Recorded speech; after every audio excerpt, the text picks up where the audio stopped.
The finest news in L.A. Tricia Toyota and John Beard, weekdays at 5. Tonight, to inaugurate our program, we bring you an eclipse of the moon. And what other program ever did that for you? And if you want more, there is more. More news, sports, more news, but not ready for prime time news. Plus dragon boats, crocodiles, spaceships, and 1 billion Chinese, more or less. Welcome to Overnight.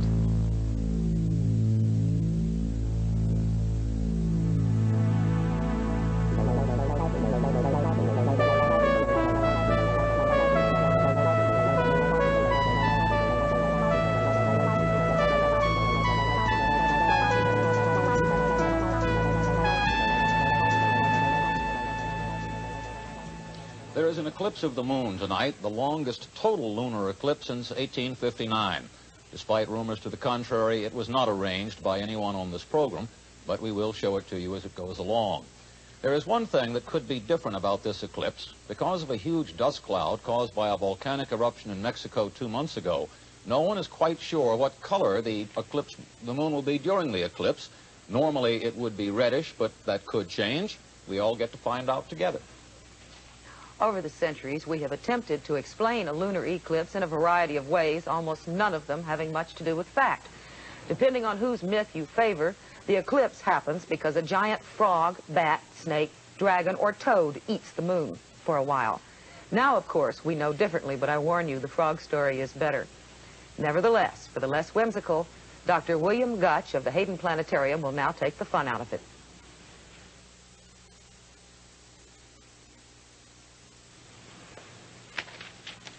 In this special animation, we're looking down on the Earth and Moon from space as seen high above the Earth's orbit. The sun is off to the right of the television screen. An eclipse of the moon takes place when the moon passes through the shadow that the Earth casts out in space. And if it's a particularly dark eclipse, the moon can disappear for a while from the sky completely before re-emerging once again from the other side of the shadow. Right, it's not nearly as much fun as the toad story. Nonetheless, NBC science correspondent Robert Bazell is at the Kitts Peak Observatory in Tucson, Arizona. Bob? Good evening, everybody. An eclipse is a wonderful spectacle of nature because everyone can see it. I don't want to give anybody ideas, but the eclipse is visible across the entire United States. And if you get tired of the show, you only have to go out your front door and take a look at it if there's no clouds. For those of you who don't know what the moon looks like, I want to show you right now. Oops, wrong hand. That is the moon right there. I'm standing here in an observatory at Kitts Peak in Arizona. This is a beautiful location, one of the premier sites for stellar observing in the entire country. It's also close to a mountain that an Indian tribe considered sacred and the center of the universe. As you mentioned before, Lloyd, this eclipse will be the longest of this century. It'll take 106 minutes. Now, as NBC Overnight has its premiere broadcast, a shadow will be moving across the moon. And just after the show goes off the air, 3 minutes after it goes off the air, the eclipse will go into totality. And as you mentioned before, those two volcanic eruptions, one in West Java and the other in Mexico, have enormous amounts of dust in the atmosphere. In fact, we saw a sunset here tonight, which was the most beautiful I've ever seen.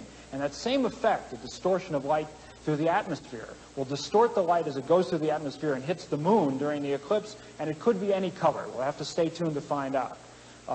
We're all excited here. We'll be showing you the shots of the moon throughout the show as the shadow creeps across, and we'll have a lot more here from Kitts Peak in Arizona. Hey, Bob, can I interrupt and ask a question? Anything. On our picture, the moon looks white, as it normally would. Can you just turn around and tell me what color it looks to you now with the naked eye? The moon is white. Son of a gun. You were absolutely. That's very you were good. absolutely. No, we won't get the color until the eclipse is absolutely total at 2:33 Eastern Time.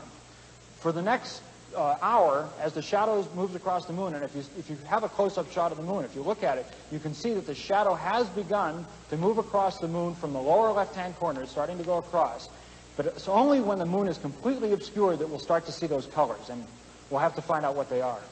By the way, I like the frog story better, too, but I'm supposed to be the science correspondent. Bob, as this thing moves, as the shadow moves across, is it going to come out exactly the way it went in? Go out the other way. I mean, I know it moves across, but it's coming in now on what looks to me to be the lower left-hand corner. Right. Does it go out in the upper right-hand corner? Does it move this way? Yeah. Oh, okay. That settles that part Well, of it. I mean, I hope it does anyway. If it doesn't, we might have a bigger story than we even planned. Well, then, Bob, I want you to keep your eye on that because I'd hate to miss a biggie. We'll be watching it. Tell me, now, you said the color came at 2:33. You don't get a hint before that? No hint before that. That's when totality begins, and totality stays with it for 106 minutes after 2:33. Okay, well, we'll be back to you, Bob. Keep your eye on the moon. Please don't lose it. I won't, not for a second. Any cop who's been on the job longer than 1 month will tell you that things get, well, different when the moon is full. They can't tell you why, only that it's so. The full moon just seems to bring out the peculiar, or to put it more precisely, the truly weird. Keeping that in mind, stick around.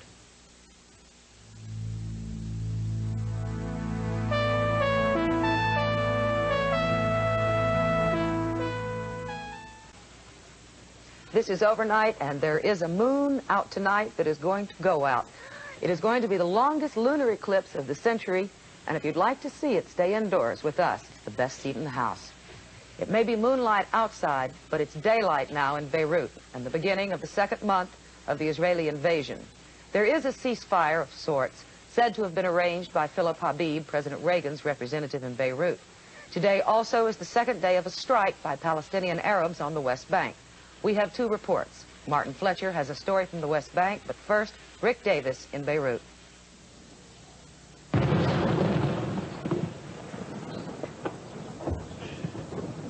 This is a ceasefire Beirut style, Israeli cannons from high and low.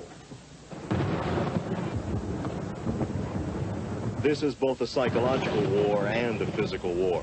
The Israeli fire with cannon from tanks, artillery emplacements, and machine guns, trying to convince the PLO West Beirut is no place to be. This is an Israeli squeeze play. Tanks move closer to the Palestinian positions. The order to do that went out at noon, and hundreds of tanks moved in from the south. These are Israeli troops at a Vulcan gun. It can fire 6,000 rounds a minute. A pilotless, remote-controlled plane flies over the largest PLO camp trying to draw fire. And when it does, the Israelis have pinpointed a Palestinian position. This is the response. Through all this, the Israelis move in, closer and closer, under artillery protection. And West Beirut is battered. Rick Davis, NBC News, Beirut.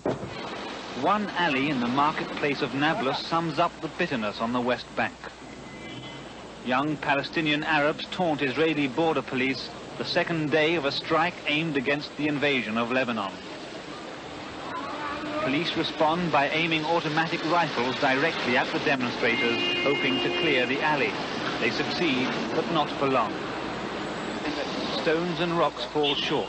It's a battle for turf, each side trying to say we're in control here. The police grab a passing driver, make him pick up rocks thrown by the demonstrators. It's an act of humiliation. They force him to drive down the alley, using his car as a shield.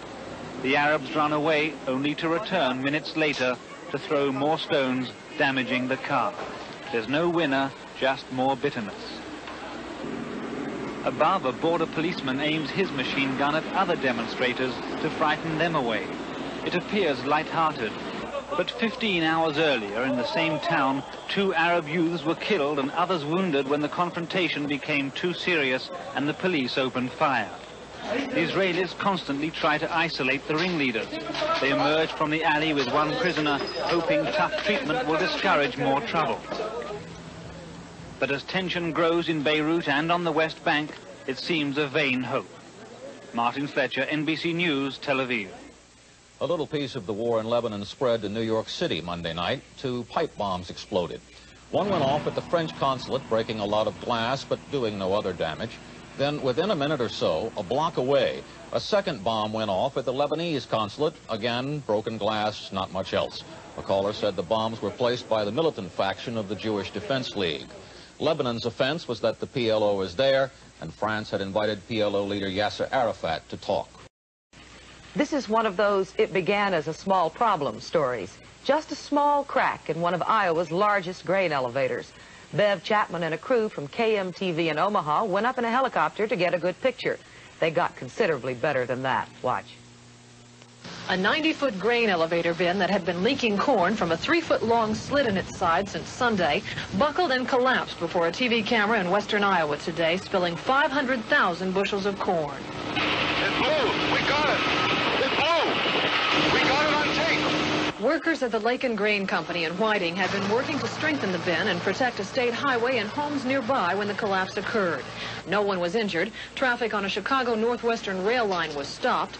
The owner of the elevator, Charles Lakin of Omaha, says the bin was manufactured by Chicago Eastern Buildings and erected about 2 years ago. This is Bev Chapman for NBC News near Whiting, Iowa. On Long Island, New York, Monday night, a man shot and wounded his wife and teenage daughter, then barricaded himself in his home. The 2 women were taken to a hospital. They're all right. Police rushed the house, but Anthony D'Angelo had shot and killed himself. In Bloomington, Illinois, there either was or was not a hostage situation. Paul Hogan of WMAQ reports. The manager of this suburban Chicago restaurant had called her boss to say she was being held hostage by 2 men seeking repayment of a loan they had made to the owner. He called police, who surrounded the restaurant a few minutes later. 7 hours later, police established phone contact with Gail Kelly, and she told them she could now leave by a side door. A police van took her to safety. But that's when her story changed. As a county SWAT team prepared to storm the restaurant, Kelly told police the armed men were no longer inside. They must have escaped right after tying and blindfolding her before police arrived, she said. But police took no chances, and as a crowd of onlookers stood by across the street, they first tried to coax the men out. When that failed, they attached an explosive device to a side door and took up positions nearby. Alongside the wall.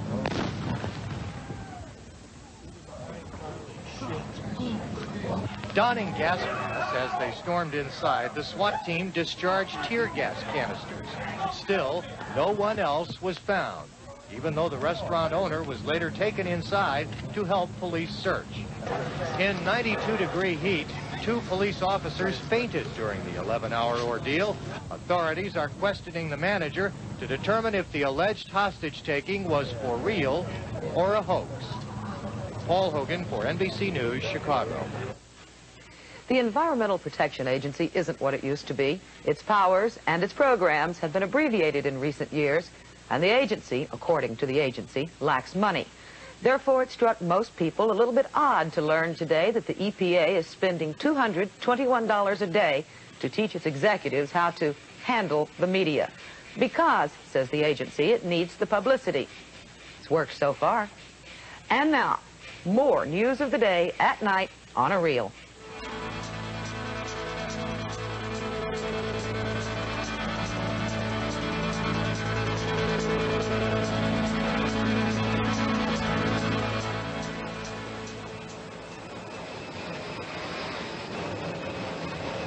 The Challenger has arrived at Cape Canaveral, a very special delivery. The flight from Houston took about 3 hours. The Challenger will go into a new hangar at the Cape, where the work starts to get it ready for its first flight, scheduled for January 20th. Thousands of bird watchers watched the landing. They had sunshine. When Columbia arrives at the Cape, it will be the first time 2 manned spacecraft have been at the launch site in 8 years, should you be counting. Challenger is stronger and lighter than Columbia and, according to its builders, quite ready to fly.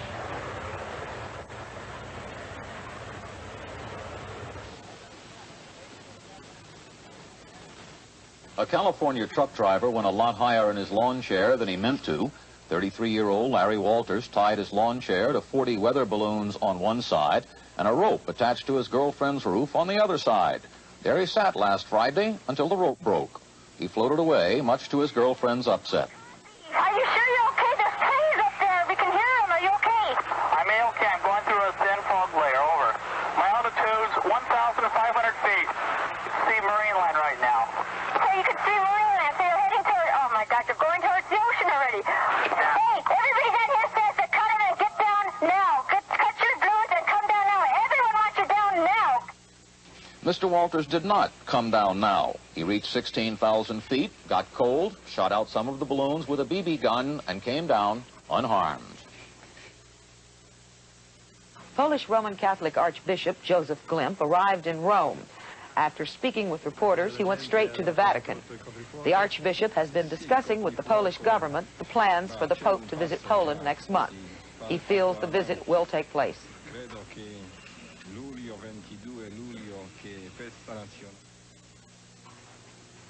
California's Governor Jerry Brown criticized the president's nuclear policy. At a convention of teachers in Los Angeles, Governor Brown said the Reagan administration was spending too much money on defense and not enough money on the nation's social needs, including education. And if our students can't read and can't count and can't calculate and can't understand the principles of a modern society, then all our bombs and all our tax breaks will not put this country together again. Mr. Brown said it made no sense that the nation that developed the space shuttle should be short of math and science teachers. How many Chinese does it take to count the rest of the Chinese? 5 million. That's the number of census takers hired by the People's Republic of China to find out how many people there are in the Republic. Best guess, 1 billion. It is, needless to say, the biggest census in history. Everyone is given time off to work and stand in line to be counted. 29 American-made computers will do the tabulating. Final figures in October. In England, it was ale to the prince, even if he's far too young to have any. But his grandfather, Earl Spencer, got to turn the switch that put a new English ale into production. The new ale is in honor of Prince William of Wales, son of Prince Charles and Lady Diana, and according to grandfather, a future beer drinker.